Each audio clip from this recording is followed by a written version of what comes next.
अभिनय छाड़ी एबे बेपार रे मन देइछंती ओडिया अभिनेता अर्धेन्दु। ताहले अभिनय छाड़ी एबे गोटे नुआ ड्रेस दुकान खोली देखा देइछंती अर्धेन्दु। गोटे शोरूम करी एबे नुआ बिजनेस आरंभ करछंती हॉलीवुड एही जबरदस्त अभिनेता। ताहले आपण माने अर्धेन्दु को तो बेस भला भाबरे जानिथिबे।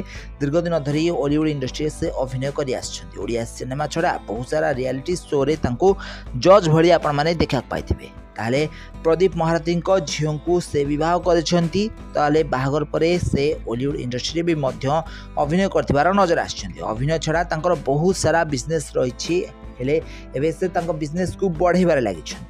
तो एबे गोटे नुआ दुकान कर नजर आछंती ओडिया अभिनेता अर्धेन्दु। ताहले अर्धेन्दु को आपण माने बहुत सारा सिनेमा रे सुंदर अभिनय करथिबा देखा पाइथिबे। बहुत सारा वेब सीरीज रे भी से अभिनय करछंती।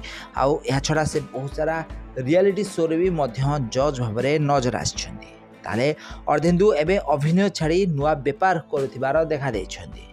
फ्रेंड्स आपण मानको अर्धेन्दु केमिति लागंती तांको अभिनय आपण मानको केमिति लागे हम कमेंट माध्यम निश्चित भाव कमेंट करंतु। आ वीडियो हॉलीवुड संबंधित टिकनिक खबर विषय अधिक जान गले चैनल को जल्दी जल्दी सब्सक्राइब करी पाखे रहिथिबा बेल आइकन को दबाई दियंतु।